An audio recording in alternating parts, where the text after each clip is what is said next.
Eu estou aqui com o Dr. Felipe Ribeiro e é um orgulho. Olha só, a gente escreveu juntos um manual de peelings químicos e o Felipe tem estudado muito e a gente tem se aprofundado principalmente no peeling de fenol. Então eu queria que ele falasse um pouquinho para vocês sobre esse peeling em relação a o que é, o que esperar e o que as pacientes falam para ele. Oi, Denise, é um prazer estar aqui. Foi muito bom ter escrito esse livro. É um livro incrível que tem sido usado pelo Brasil inteiro para guiar os dermatologistas a fazerem peeling. E o peeling de fenol é o melhor que pode ser feito para o rejuvenescimento. É o que a gente conhece, muito mais do que os lasers, do que os outros tipos de peeling, para melhorar aqueles sinais do envelhecimento. Aquela paciente muito envelhecida e aquela paciente que não está tão velha, mas que é uma melhora importante. O fenol ele já existe há mais de 100 anos e ainda é o melhor peeling, na minha opinião. Na sua? Então, eu acho isso super interessante, porque outro dia uma paciente me procurou para fazer peeling de fenol, porque falaram para ela e ela tinha a mesma indicação, porque ela estava até assim com o conjunto preservado, ela ainda tinha osso assim bem posicionado, a musculatura dela estava razoável, mas a superfície cutânea estava toda vincada, sabe? Aquela boca toda marcada, e ela tem uma pele muito clara, então é a melhor coisa. Eu falei, mas e aí, por que você não fez? Porque já havia sido indicado. Ela falou, eu achava que era uma coisa muito antiga. Por que será que ficou esse ranço de antigo, né? Isso é uma questão que me intriga um pouco, porque por isso que eu gosto tanto e queria divulgar isso, porque também é meu peeling preferido para envelhecimento.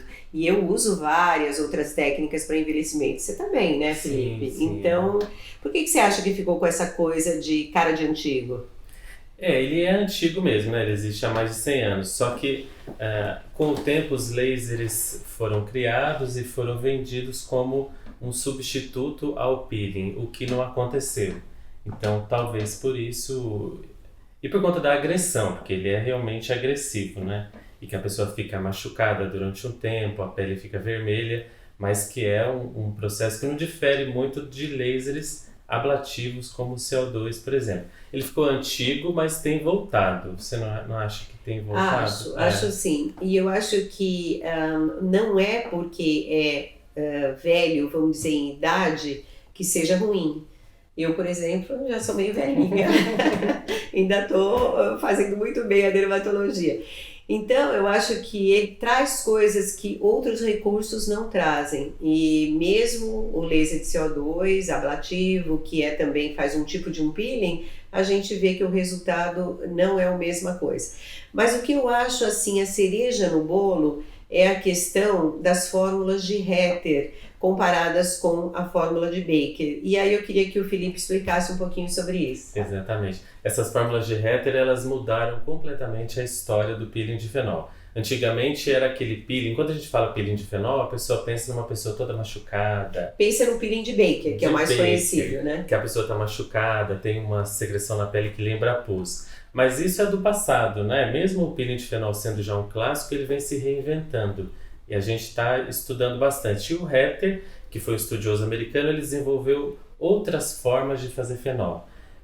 Para a gente conseguir o mesmo resultado daquele peeling antigo, só que com um tempo de recuperação bem menor e com uma segurança bem melhor. Então hoje o que a gente faz não é aquele peeling de fenol que as pessoas provavelmente estão pensando.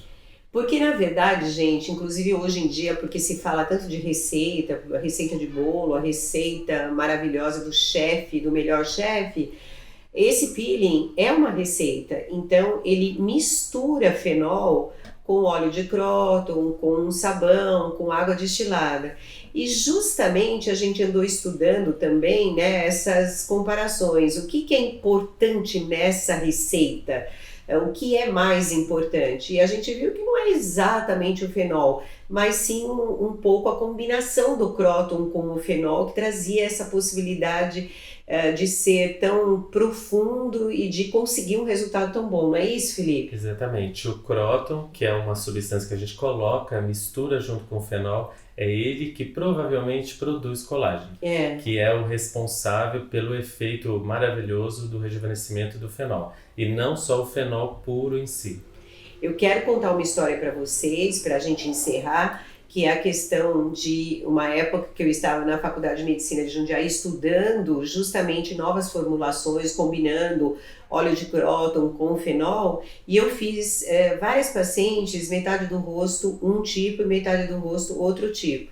E provavelmente essa senhorinha que eu vou contar a história fez de um lado com próton e do outro lado sem próton. Só que aconteceu alguma coisa, ela não voltou, e agora eu e o Felipe fizemos um curso hands-on, né, de peeling de fenol. Aliás, vamos fazer outro, né? Sim, e uma colega minha falou, Denise, apareceu aqui uma senhorinha que há 20 anos atrás fez o peeling com você e ela tá com o rosto diferente de um lado. Gente, eu levei um susto, ela veio 20 anos depois. De um lado ela havia feito a mistura, né, de próton com fenol, estava lisinha, e do outro lado totalmente envelhecida. Agora a gente deixou os dois lados iguais, mas olha o tempo de duração do fenol. É muito tempo, é muito bom. E vale a pena fazer peeling porque hoje a gente pensa muito em preenchimento, bioestimulador e fio, que é para dar estrutura, né? Mas se o rosto fosse, por exemplo, um quadro, a gente tem que estar com a moldura bonita, mas a pintura também, né? Exatamente. E esse papel de tratar aquela pintura, o pigmento e as ruguinhas finas é ainda do peeling. Exatamente. Então, vamos conversar em outras ocasiões com vocês.